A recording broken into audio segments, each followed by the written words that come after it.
28 जानेवारीची ती सकाळ बारामतीकरांसाठी नेहमीसारखीच होती. पण 8:45 एक आवाज झाला आणि महाराष्ट्राच्या राजकारणातली सर्वात मोठी बातमी धडकली. सुरुवातीला सर्वांना वाटलं हा एक साधा अपघात आहे. खराब हवामान, धुके आणि पायलटची चूक. टीव्हीवर बातम्याही तशाच चालल्या. जनतेने हळहळ व्यक्त केली. पण थांबा, खरा खेळ तर आता सुरू झाला होता. जसा जसा दिवस वर आला तसतसं जे सत्य समोर येऊ लागलं ते ऐकून तपास यंत्रणांचेही हात थरथरले. जनतेला वाटलं होतं की हा दैवाचा खेळ आहे, पण सत्य काही भलतंच निघालं. आपण त्या ब्लॅक बॉक्समधील गुपिताबद्दल आणि त्या शेवटच्या 2 मिनिटांबद्दल बोलणार आहोत, ज्यांनी महाराष्ट्राचा इतिहास बदलला. नक्की काय होतं ते भयानक सत्य? शेवटच्या 5 मिनिटात नेमकं काय घडलं? मुंबई ते बारामती हा फक्त केवळ 40 मिनिटाचा प्रवास आहे. आणि ह्या 40 मिनिटांच्या प्रवासामध्ये एवढी मोठी काय घटना घडली? हा कुठला घातपात होता का कुठला कट होता? अख्ख्या महाराष्ट्राला प्रश्न पडलेला आहे. जाणून घेऊ संपूर्ण रिपोर्ट. सकाळी 8:40 विमानाने बारामतीच्या आकाशात प्रवेश केला. पायलट सुमित कपूर आणि को पायलट सांभवी पाठक यांनी एटीसीला मेसेज दिला, रनवे इन साईट, म्हणजेच रनवे दिसत आहे. लक्षात घ्या मित्रांनो, पायलट म्हणतोय रनवे दिसत आहे. मग पुढच्या 5 मिनिटात असं काय घडलं की सुस्थितीत असलेलं विमान जमिनीवर आदळलं? सुरुवातीला बातमी आली की अजितदादा सुरक्षित आहेत. जनतेने जल्लोष केला. पण हा जल्लोष काही मिनिटांचाच ठरला.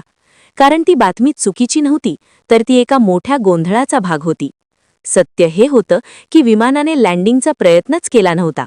विमानाने चक्क गो अराउंड म्हणजे पुन्हा वर जाण्याचा प्रयत्न केला होता, पण एका अज्ञात शक्तीने किंवा कारणाने विमानाला त्याला खाली खेचलं.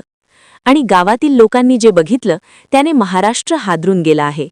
इथे सत्य भलतंच निघालं. आता ऐका ते धक्कादायक सत्य, जे ऐकून तुम्हीही थक्क व्हाल.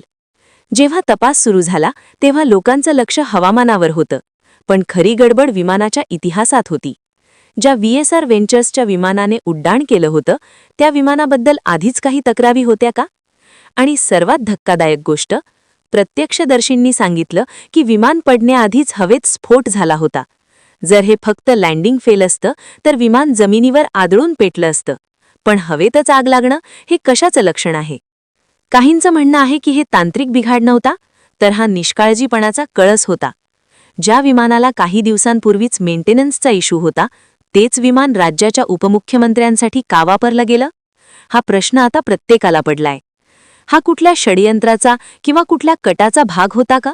या दृष्टीने सुद्धा तपास यंत्रणा तपास करत आहेत. जनता हैराण आहे, कारण आता असं समोर येतंय की त्या दिवशी अजितदादांचा बारामतीला जाण्याचा प्लॅन ऐनवेळी ठरला होता. मग इतक्या कमी वेळात हेच विमान का निवडलं गेलं? पायलटचा अनुभव 16,000 तासांचा होता. इतका अनुभवी पायलट साध्या धुक्यात चूक करेल यावर कोणाचाच विश्वास बसत नाहीये. सत्य हेच आहे की जी दिसतंय ते अपघात आहे, पण जे लपलंय ती कदाचित एक मोठी चूक किंवा घातपात असू शकतो. ब्लॅक बॉक्स सापडला आहे, पण त्यातील माहिती बाहेर येईल का की हे सत्यही त्या आगीत भस्मसात झालं? मित्रांनो, अजित पवारांचा मृत्यू हा केवळ एका नेत्याचा अंत नाही, तर हा त्या व्यवस्थेवरचा प्रश्नचिन्ह आहे जिथे VIP सुरक्षाही रामभरोसे असते. सत्य भलतंच निघालं. ते हवामान नव्हतं, ते धुकं नव्हतं, तर ती होती एक न भरून येणारी चूक. तुम्हाला काय वाटतं? हा निव्वळ अपघात होता की यामागे अजून काही लपलंय? तुमचं मत कॉमेंट बॉक्समध्ये मांडायला विसरू नका, कारण तुमचं एक मत कदाचित सत्य बाहेर आणायला मदत करू शकेल. अजितदादांना भावपूर्ण श्रद्धांजली. डिस्क्लेमर: ही माहिती उपलब्ध न्यूज रिपोर्ट्स आणि प्राथमिक तपासावर आधारित आहे.